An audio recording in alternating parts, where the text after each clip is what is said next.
Welcome everyone, Christine here with a discussion about Boris Ursus in Total War Warhammer 3 Immortal Empires and why he is the most powerful legendary lord of Kislev and a very good legendary lord in general. That is of course not an opinion the community at large agrees with, because the legendary lord that got the most votes in the Kislev poll was actually Katrin. But in this video, I just want to explore how Boris Ursus is significantly better than Katrin in virtually every single way. Combat ability, lord effects, faction potential, Boris is better. Now you might ask, well, okay, we can understand to some extent why Boris is better than Katrin or Kostaltin, especially because he doesn't have to deal with the supporter system as they do, but why not better than Astankia? Astankia has a really powerful army, the best armies of Kislev, but the problem with Astankia's campaign is that she is limited until she gets back to Kislev, which can take you just as long to get back to Kislev in a campaign as Astankia as it took me over here to unify all of Kislev. And I could have even done this faster had I been willing to cheese to a more extreme way. Mind you, I did abuse diplomacy, but I didn't go to the maximum extent possible. But even if you don't abuse diplomacy, there are some very significant benefits that Boris does have in his campaign, even if you're quote-unquote playing normally. A lot of people have a negative viewpoint of Boris because he starts over here in the Cast Wastes. And people have a negative view of any campaign where the best strategy could be just to abandon your starting province. Well, you don't have to abandon your starting province as Boris. In fact, it is actually incredibly beneficial that you do deal with your initial province, because that way you can eliminate Archaon before he becomes a threat.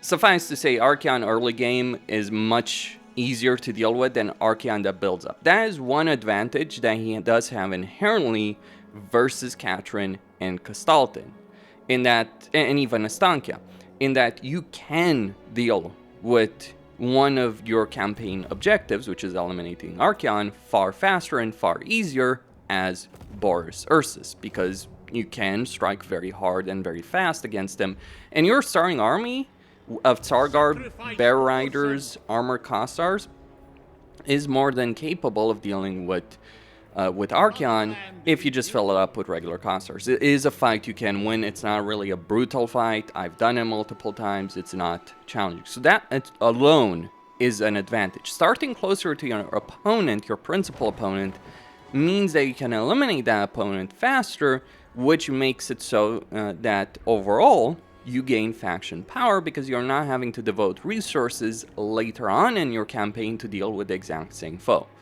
And yes, I know the Castaways suck to navigate, but that's another advantage for Boris. He has a better situation with the Castaways because it is unpleasant climate, and he can still use the commandment that all other Kislev legendary lords have in Castaways climate, which is the magic wards of climate change.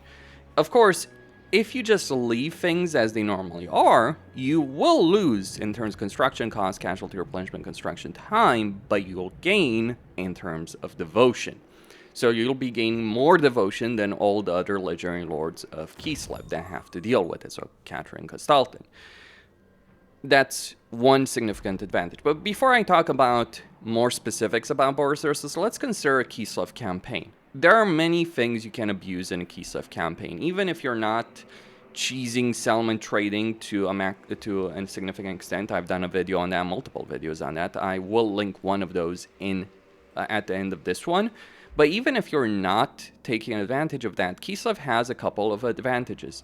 Kislev can confederate other Kislevite factions with no penalties and no cooldown. That is a gigantic advantage that Kislev does have if you play it correctly. Sure, you'll end up with a lot of territory, you won't have the money to upgrade all of it. Fair enough, there are downsides to it, to be sure, and you'll also end up with a lot of borders against various factions, like over here, Vlad is about to attack me here because I declared war on him. I probably can win it, just, get this army, force march it potentially to help over here, or even this army of armored Kossars, Akshinas, and regular Kossars can most likely be Vlad if I play my cards correctly. They can certainly win this battle with relative ease, and then we can just go deal with Vlad over there. Just march this army over here, and and then attack Vlad right here, and that will be it. Ignore the auto-resolve, because yes, it is a bit ridiculous, that kind of auto-resolve, but yeah, that is certainly a very winnable battle. 2 stacks against Vlad's zombies and spearmen is absolutely a completely winnable battle without too much hassle, really, for it. Kislev's problems are not related to their armies. In fact, Kislev's armies are actually quite solid, quite good. It's the problem of economy, devotion, supporters that really drag down Kislev campaigns. With the exception of Astanka, but her problems are on the fact that you have other things to deal with on, you know, the other side of the world that you may wish to tackle first and foremost. And also, by the way, getting that ancillary that reduces construction time is pretty damn significant, I'm not gonna lie on that. But basically, in a Kislev campaign, because your economic buildings are not generating enough money for you to maintain, you have to find other sources of money, be it looting, sacking settlements, trading settlements, constantly defeating powerful foes or legendary lords that will give you a ton of money, like Festus, Vlad, Frot, they will give you a lot of money. But one of the things you can do is, due to settlement trading, one way or another, if you want to cheese it or if you just want to do regular settlement trading, you are going to be in a position where you can confederate other Kislev factions. The problem for Katrin and Kastalten with respect to this is that they can't confederate each other until they reach 600 supporters. And that is really the inherent problem for Katrin and Kastalten. That's why Boris is better in a very significant way versus Katrin and Kastalten, because he doesn't have to deal with the supporter system. Okay, he can benefit from it if he supports Orthodoxy, he gets a temporary control benefit, but if he supports Katrin, if he supports the Ice Court, he gets a growth benefit. So he can get his settlements to a higher level faster than the other legendary lords of Kislev. And he doesn't have a confederation limitation. Now, you can certainly max out your supporters pretty quickly in a campaign as either Katrin or Kastalten, but you basically have to cheese the hell out of the game to do it. As Boris, you don't have to care about that at all. And you can also achieve confederation through just normal playstyles. Cheesing does make it potentially faster, makes it easier, gives you a ton of money to spend, absolutely, so there's benefits in that, but you don't have to do it. And I think that's a more legitimate playstyle than just like what Katrin has to do or Kastalten has to do to reach the same kind of level. Because if you're playing Katrin and Kastalten, you have to abuse the hell out of the game in every way possible to reach the same kind of power level that Boris has inherently. And you won't be near Archeon, and until you fill up the supporter mirror, you will basically want to use Ursun constantly. Whereas Boris, he doesn't have to care about any of that. Sure, it is beneficial to use your first invocation to go with Ursun, but after that, you can just go with Dash. And Dash gives you an income benefit, trade tariff benefit. While you won't generate as many supporters, even if you're playing a Boris campaign naturally and you're just waiting for Katrin Kastalten to gain a lot of supporters, you know, past your first invocation of Ursun, and even before that cooldown expires, even before those 10 turns expires, you can go with Dash, because all you need to throw one action to another side, which is the only aspect you have to deal with supporters, is 50 supporters. Once you get to close to 50 supporters, you actually generally have to wait for either Katrin or Kastalten to get to 50 themselves. But once you get to 50 supporters, you don't have to care about that anymore, because you're going to have a 10-turn cooldown. And even with Dash, you're going to certainly get that. Get a couple of churches, build a bunch of buildings, you're going to have enough supporters to throw around every 10 turns, if you even want to engage in that system. Personally, in this campaign, I didn't engage in that system at all. I was very close to be able to throw supporters, so I probably should have waited an extra turn before I confederate to Katrin. But it is quite crazy. And because you don't have a cooldown on confederations, you can genuinely, if you play your cards right, unify all of the Kislev factions, be it Prague, the Druzina Enclave if they're still alive by the time you encounter them, but Prague, Druzina Enclave, Kastalten, and Katrin at once.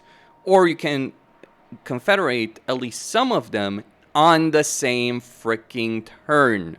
It is crazy. See, one of the ways you do so is you trade settlements. You gain a reputation update with a particular faction that you're engaged in. So, for instance, if I get the peace agreement here, my reputation with these guys is going to start moving a bit in the positive. Attitude values do update when you declare war, when you get peace, or when you make a military alliance, which you certainly can do by just trading away settlements in a normal fashion. And if you give a faction enough, you'll be reaching the 150 value relations. Why is 150 so important? While it's not a hard prerequisite to Confederation, there's many things like how strong are you against a faction, how many foes does a faction have versus you, etc. While 150 attitude value is not a prerequisite to Confederation, you can get a lot of Confederations even without that, it does make it much easier. So just trade settlements to a faction. Don't even ask for money. Just literally trade the settlements. Get improved relations.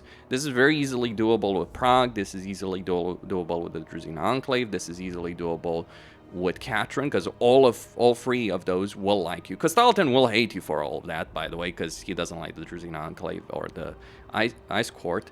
But he won't declare war on you.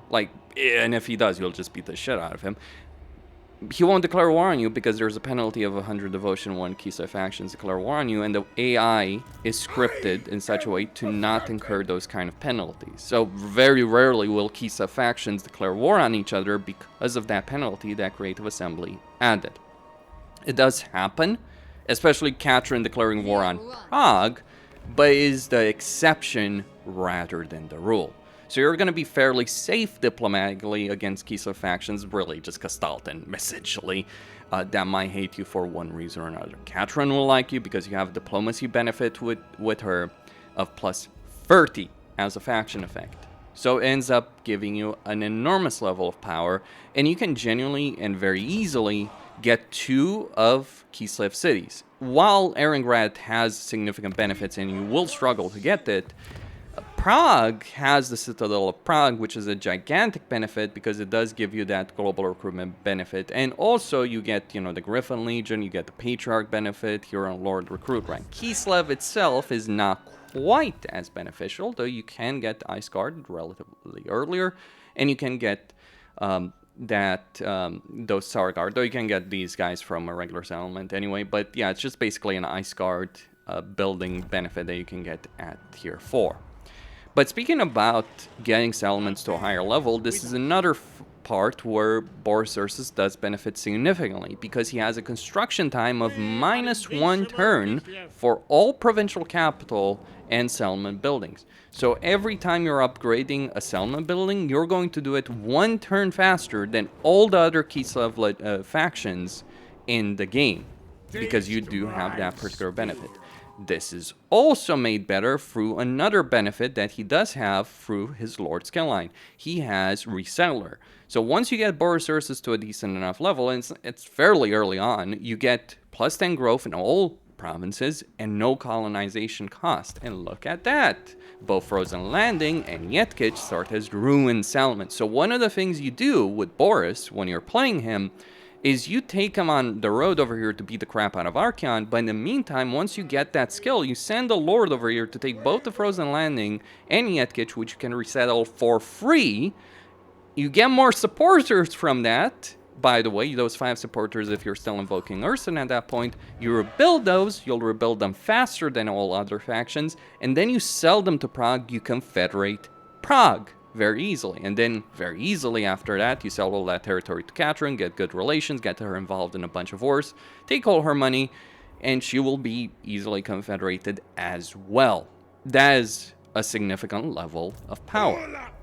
The climate combination, combined with his Lord effects, combined with his faction effects, does give him more potential. But let's focus on the last thing as well, climate. I mean, it also should be mentioned that Boris Ursus has the most powerful army that any Kislev faction starts with, because yeah, Tsar Guard, Bear Riders, and Armor Cossars are but like it's a deadly combination. You can genuinely auto-resolve every single battle in this campaign, except maybe Archeon, but everything else, with Boris's army specifically, you can auto-resolve. Bear Riders are pretty damn crazy on auto-resolve for whatever reason. It's not even the Tzar Guard, it's literally the Bear Riders.